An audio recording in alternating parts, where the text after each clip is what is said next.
Hello friends, welcome to my YouTube channel large animal vet. आज हम जिस topic पर डिस्कस करने जा रहे हैं वो टॉपिक है रिटेंशन ऑफ प्लेसेंटा, यानी कि जेर न गिरना। तो जेर न गिरना ये जो प्रॉब्लम है ये फील्ड में अभी बहुत कॉमन है, जैसे कि गाय, भैंस, बकरी, इन सभी पशुओं में प्रॉब्लम देखने को मिलती है। तो सबसे पहले हम ये जान लेते हैं कि जेर जो है उसका काम क्या है और उसका नॉर्मल टाइम क्या है कि कितनी देर तक जेर गिरनी चाहिए। हमें कभी भी जेर गिरने के लिए जल्दबाजी नहीं करनी चाहिए, हाथ डालकर जेल निकालने की कोशिश नहीं करनी चाहिए। तो प्लेसेंटा जो है यानी कि जेर जो है, तो उसका मुख्य काम होता है कि जो पेट के अंदर बच्चा होता है उस बच्चे को ऑक्सीजन पहुंचाना और जो न्यूट्रिएंट लगते हैं उसको बढ़ने के लिए, उसको ज़िंदा रहने के लिए उनको पहुंचाना, ये काम प्लेसेंटा का होता है, यानी कि जेर का होता है। और जेर नॉर्मली बच्चा देने के बाद, गाय भैंस जो भी है पशु, तो उनके बच्चा देने के बाद 3 से 6 घंटे के भीतर जार गिर जाती है। लेकिन कुछ केसेस में वो 24 घंटे भी ले सकती है। अगर 24 घंटे के बाद भी अगर जेर नहीं गिरती है, प्लेसेंटा नहीं गिरता है, तब हम उसे कंसिडर कर सकते हैं रिटेंशन ऑफ प्लेसेंटा, यानी कि तब हम कह सकते हैं कि जेर नहीं गिर रही है।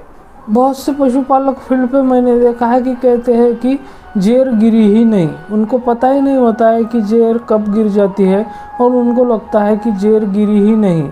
तो ऐसा कभी नहीं होता है, क्योंकि पशु ने बच्चा देने के बाद, जो भी गाय भैंस है उसने बच्चा देने के बाद उसके बॉडी के लिए वो जो जेर है वो एक फॉरेन बॉडी की तरह काम करता है, तो उसको बाहर आना ही आना है, वो कभी भी अंदर नहीं रह सकता। इस बात को आपको ध्यान में रखना है। और जब 24 घंटे जाने के बाद भी अगर जेर नहीं गिरती है तो आपको फिर पशु चिकित्सक से उसका इलाज करवा लेना है। अब हम बात करते हैं कि जेर न गिरने के क्या कारण हो सकते हैं। तो उसमें सबसे पहला कारण होता है एबॉर्शन, दूसरा कारण होता है डिस्टोकिया, तीसरा कारण है प्रीमैच्योर डिलीवरी, यानी कि बच्चे का विकास पूरा नहीं हुआ है, बच्चे के दिन नहीं भरे हैं और उससे पहले ही बच्चा बाहर आ गया है, तो ये भी एक कारण है। चौथा कारण है कि एस्ट्रोजन और ऑक्सीटोसिन जो हार्मोन होते हैं उसकी कमी की वजह से। एक तो ये दोनों में से एक की कमी हो सकती है या फिर दोनों भी, जैसे कि एस्ट्रोजन और ऑक्सीटोसिन, इन दोनों हार्मोन्स की कमी हो सकती है, तो तब भी जेर वक्त पर नहीं गिरती। और अगला कारण है कि न्यूट्रिशनल डिफिशियंसी, जैसे कि अगर कैल्शियम और फास्फोरस की अगर उसके शरीर में कमी है तो भी एक कारण है कि जेर नहीं गिरता है।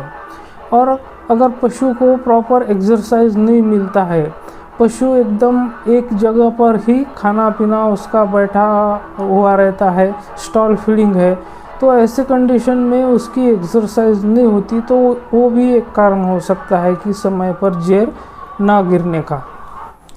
जब रिटेंशन ऑफ प्लेसेंटा होता है यानी कि जेर नहीं गिरता है, तो इसमें कभी कभी कुछ हद तक पशुपालक की भी गलती होती है। वो क्या करते हैं कि जब तक जेर नहीं गिरती वो बछड़े को दूध नहीं पीने देते, लेकिन उनको पता नहीं होता कि ऐसा करने से और भी ज़्यादा नुकसान हो सकता है। बछड़े को अगर 1 घंटे के अंदर, पहले 1 घंटे के अंदर जब कोलेस्ट्रम नहीं पिलाया जाएगा तो उस बच्चे को कितना नुकसान हो सकता है, उस काफ को कितना नुकसान हो सकता है। उसकी एक तो इम्यूनिटी नहीं बढ़ेगी, वो बच्चा मर जाएगा, या अगर बच भी गया तो फिर आगे चलकर किसी भी रोग को वो बहुत जल्दी आसानी से बलि चढ़ जाएगा।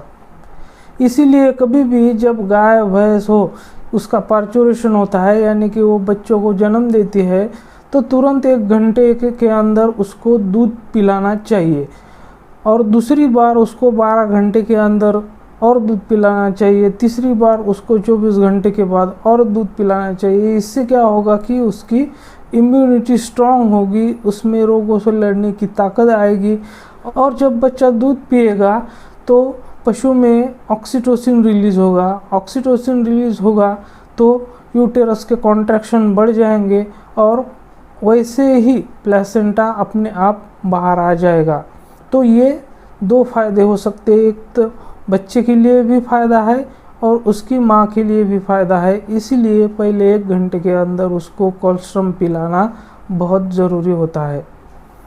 अगर 24 घंटे के बाद भी जेर नहीं गिरती है तब भी हमें यही कोशिश करनी चाहिए कि हम हाथ डालकर कभी भी प्लेसेंटा को निकालने की कोशिश ना करें।